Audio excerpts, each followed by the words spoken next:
Est-ce vraiment possible d'être libre?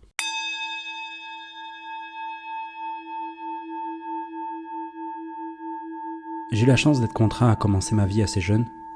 J'étais beau, puissant, assez respecté, j'ai gagné bien ma vie. Je bossais dur et savais que l'école ne m'aiderait pas à atteindre mes objectifs. Quel objectif? Je ne savais pas vraiment. Après tout, c'est pas comme si quelqu'un nous aidait à trouver notre voie. J'ai compris que le travail paie. Et mon environnement à ce moment-là ne m'encourageait pas vraiment à penser autrement. Et proposait même des alternatives qui marchaient vraiment. La tête pleine de rêves, j'avais donc deux choix à faire. Partir dans le salariat, ce que je m'étais promis de ne jamais faire, par réflexe quasi instinctif, mais c'était une voie plus sûre, et pourrait me convenir en vue des nouveaux modèles qu'on nous présentait. Ou prendre le chemin mystérieux et de tenter de me frayer un passage dans l'entrepreneuriat, à une époque où peu de choses étaient documentées, où beaucoup retenaient de l'information pour en vivre. J'ai donc choisi une voie entre les deux, une sorte de mix. Je me suis laissé 1 an pour apprendre de ceux que je pensais être les meilleurs en France, puis je montrais mon projet. Mais au fond de moi, je le savais, j'avais fait un pacte avec le diable. Et ce pacte m'aura enchaîné pendant 5 ans, contrairement aux 1 an initiaux dont je m'étais promis de faire. Comme dirait l'autre, à qui troque sa liberté pour sa sécurité ne mérite ni l'une ni l'autre. Les premiers signes d'alerte furent la prise de poids, la négligence de ma santé, la caféine à des heures impossibles, la cigarette pour décompresser, puis le Covid est arrivé et le monde s'est arrêté. Et seul avec moi-même, le constat était dur à avaler, et ça a empiré. Je me suis fait virer, ou plutôt j'ai attendu qu'on me vire, passer de boîte en boîte, en sachant très bien que c'était mort d'avance. On peut pas m'en vouloir. Après tout, je venais de sacrifier 5 ans de ma vie pour une chimère. La nuit était devenue mon quotidien. Et je me laissais m'endormir, tout doucement. Mais le sommeil est propice à une chose, le rêve. Ou plutôt pour moi, des visions. Un homme, seul dans le désert. Une femme, un oasis. Et je me suis rappelé de moi, il y a 5 ans. Il était encore vivant. C'est tout ce qui me restait de pur. Je me suis donc laissé emporter par le flux. Et c'est là que j'ai vu le désert, les chaînes qui me retenaient d'avancer, reliées au loin à l'homme que je voulais devenir. Et c'est en sentant le poids des chaînes d'un côté de mon corps que je l'ai vu. L'enfant que j'étais. J'étais à la croisée des chemins. Il a fallu que je vive tout ça pour en arriver là, ou j'ai toujours évité ce moment jusqu'à présent. Je le savais, aucun retour en arrière n'était possible. Derrière moi, le feu ardent de ma dépression me poussait vers l'océan inconnu de possibilités, alors j'ai pris ce que j'avais dans un sac à dos et décidé de marcher. Après tout, je n'avais plus rien à perdre et surtout, plus rien à prendre là où j'étais. J'ai donc entrepris de traverser le Maroc à pied, avec une idée simple, rejoindre le désert. Si je devais mourir pendant le voyage, je l'accepterais. Si j'en revenais vivant, le message serait clair. Et je t'ai tout documenté. C'est la première vidéo de ma chaîne YouTube et c'est là que tout a commencé pour moi. Rien ne s'est passé comme prévu. Mais paradoxalement, tout s'est très bien passé. Et je suis revenu avec un seul enseignement. Dieu est grand. J'essaie d'obtenir du coup ce que j'ai toujours voulu, la liberté. Si on définit la liberté comme l'addition de l'autonomie et de l'indépendance, alors c'est faire ce que tu veux, quand tu veux, où tu veux, avec qui tu veux. C'est mon projet. Et je l'ai appelé le projet Ouria. Alors voici mon but avec toutes ces vidéos. Conquérir ma liberté, partager la vérité de ce monde pour mourir en homme de Dieu et accomplir, je crois, la mission qui m'a été donnée. Je suis un aspirant de la sagesse et voici ce qui s'est passé dans ma vie cette semaine. Let's go, bilan de la semaine. On va faire vite, j'ai pas trop le temps, et on va faire le bilan de Q2 aussi, du deuxième trimestre 2025, et avec tout ce qui a pu se passer de A à Z. Donc pourquoi je me suis donné un objectif du coup spirituel que je refais en fait toutes les semaines là-dessus. Dieu nous a donné plusieurs attributs. Il nous a donné un corps, un cœur, qui est le moteur de nos efforts, un carburant pour pouvoir avancer qui est l'âme, le pilote en fait, de notre corps et de tout ça, qui est en fait l'équivalent du mental dans les autres traditions. Et enfin un roh, qui est l'esprit ou le Saint-Esprit pour certaines personnes. Et mon objectif il est simple, c'est honorer ces dons, les entretenir et m'en servir pour marcher humblement vers lui, vers Dieu. Donc ça c'est le premier objectif que je me suis donné. Et pourquoi en fait je me suis donné cet objectif d'un objectif spirituel. Et sur ma vision sur 2025, c'est que je ne me fixe pas forcément d'objectifs dans cette sphère parce qu'on ne peut pas forcément arriver à mettre des objectifs là-dessus. Et par contre, c'est vrai que j'essaie de tendre vers plusieurs choses. La première, c'est améliorer mon déjà pour pouvoir déjà me rapprocher des cours religionnaires marocains avec lesquels je vis. Et aussi, du coup, me rapprocher de musulmans parce que je suis dans un pays musulman qui parle déjà. Du coup, je dois apprendre déjà. Lire le Coran quotidiennement, dans l'idéal, j'aimerais le finir 2 à 3 fois dans l'année. Je pense que je suis très très bien parti pour cet objectif. Et Rester connecté au fondement de la loi, c'est-à-dire prier, etc., tous ces trucs-là. Continuer d'avancer sur l'écriture de mon livre, ça ceci c'est un deuxième truc qui est super important. Et poursuivre la lecture de livres de développement personnel. Donc sur ça, j'ai un petit sujet à avoir.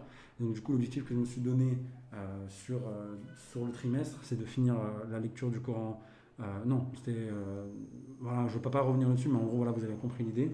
Et dans ce cadre-là, j'avais fini ce livre-là, Brain Hacks, de... c'est qui Simon, Simon Media, je crois, qui est pas du tout ouf du tout, que j'ai lu vraiment en mode transition pour essayer de ralléger un peu mon cerveau suite aux grosses lectures que j'ai fait récemment. Et du coup, ben voilà, on est parti pour de nouvelles aventures, j'ai envie de dire. Donc déjà, j'ai commandé Transurfing, le tome 3, et j'ai repris Sapiens de Yuval Harari, que j'avais déjà lu, et que j'ai pris en français pour essayer de bien le comprendre, et Où en sommes-nous de Emmanuel Todd, que je vais lire, je pense, en août.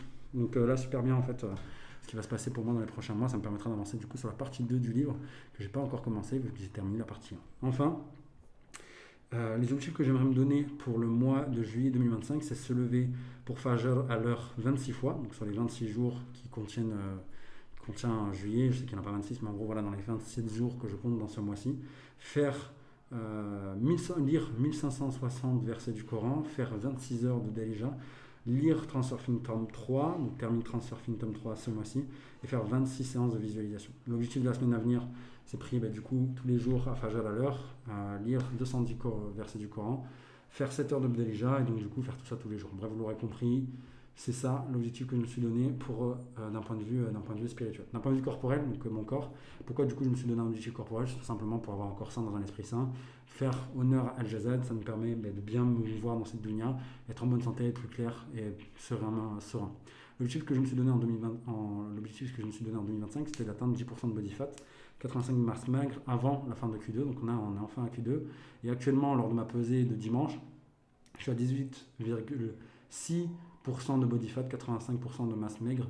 Donc objectif atteint à moitié, on va pas être honnête, vraiment pour le coup j'étais loin du compte puisque je suis vraiment loin du compte, mais là ça se passe bien depuis ces quelques jours, on en revient pour la simple et bonne raison que maintenant j'ai ma femme qui fait mes repas, etc. Et ça m'aide énormément à perdre du poids, notamment sur ce mois de juillet où je devais atteindre 15% de body fat, donc j'y suis arrivé finalement parce que la dernière semaine de juin, je me suis totalement laissé aller. Et j'étais à 15% de body fat, comme je m'étais dit de faire en fin juin. Et ça fait extrêmement plaisir. Surtout que j'ai trouvé une technique maintenant pour pouvoir le faire, c'est de jeûner 3 jours, arrêter de manger le dimanche, reprendre la nourriture mercredi soir.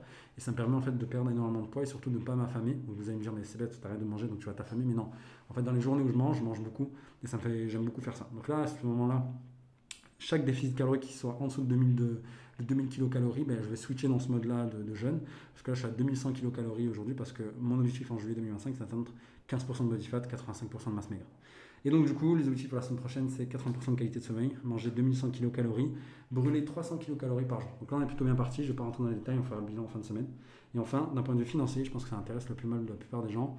Pourquoi je me suis donné cet objectif? Parce que je veux me détacher de cette dunya au maximum. Je sens que la vie moderne et occidentalisée me vide, m'irrite et me frustre, et ce n'est pas viable pour moi à long terme. Il me faut une porte de sortie, l'argent proprement gagné pour créer une bulle de liberté et une indépendance. Ma vision sur 2025, c'était de mettre 1000 euros de côté. Voilà, c'était ça l'objectif que je me suis donné. J'ai totalement explosé cet objectif à mi-parcours de l'année. Donc sur ça, c'était trop bien. Et franchement, pour le coup, je suis super content. Donc là, maintenant, je suis passé dans la phase 2 de mon objectif parce que j'ai déjà atteint la première étape de ma baby step. J'ai aussi payé toutes les dettes de mon foyer. Ça aussi, super propre. Et donc, du coup, je suis passé dans la baby step numéro 3 de David Ramsey. Un peu adapté d'un point de vue islamique parce qu'on le verra dans les prochaines étapes là-dessus. Mais en gros, David Ramsey, c'est un gars qui a inventé des différentes steps à passer pour pouvoir être libre financièrement. Et là, je suis à la baby step 3, il me semble. C'est de mettre 3 à 6 mois de côté de dépenses mensuelles. Pour moi et pour mon foyer, ce sera 9 000 euros, mais j'arrondis à 10 000. Mais si on arrive à 9 000, on sera content. Et résultat sur Q2, objectif 4 500 euros de côté, donc c'est accompli. Je devais mettre 500 euros de côté, donc c'est accompli, non, 250. Oui, en gros, je devais mettre, bref, j'ai explosé mon budget, mon objectif, donc on passe directement à la deuxième phase de l'objectif qui était de mettre 10K de côté. Donc là, je suis à la moitié à peu près, j'ai mis 4 500 euros de côté et en fin juin, je suis à plus de 1 500 euros que j'ai réussi à mettre de côté. Au total, sur le trimestre, sur le trimestre en entier, si je compte tout ce que j'ai pu mettre, si je retire tout ce que j'ai mis sur Q1, je suis à 4 165 euros épargnés. Donc franchement, bien joué, je suis super content. Donc l'objectif sur Q3, c'est mettre 3 000 euros de côté, soit 1 000 euros par mois. Étant donné que le mois d'août va être un mois hyper creux où je ne vais pas faire de chiffre d'affaires, je pense, je vais tout bloquer sur juin, juillet. Je peux aller chercher jusqu'à 2 000 euros ce mois-ci parce que j'ai encore des packs à finir. Et en septembre, je pense que je ferai un gros mois avec mon nouvelle offre, etc. Donc on avancera là-dessus. L'objectif pour juillet, mettre 1 000 euros de côté, payer les 400 euros parce qu'on va partir en vacances avec la famille, ma belle famille, et ça pour ça, il faut le faire. Trouver 400 leads à contacter et faire 2000 appels, c'est largement faisable sur 2 jours. Et il va y avoir Eden dans pas longtemps et ça me permettra de conclure tout ça. Objectif pour la semaine prochaine, trouver 100 nouveaux leads à contacter, faire 500 appels et obtenir, et du coup tous les jours je dois faire à peu près une centaine d'appels pour atteindre mon objectif. Voilà, c'était mon bilan de trimestre 2022, trimestre 2 2025 qui commence très très bien. Je suis à la moitié de mon épargne de sécurité, mes objectifs financiers avancent très très bien. Je suis sur la bonne voie pour entamer mes objectifs physiques et sur un point de vue spirituel, tout se passe bien. Voilà, donc merci, Allah, alhamdoulilah, tout va bien pour moi. Que Dieu vous bénisse et bonne semaine à vous.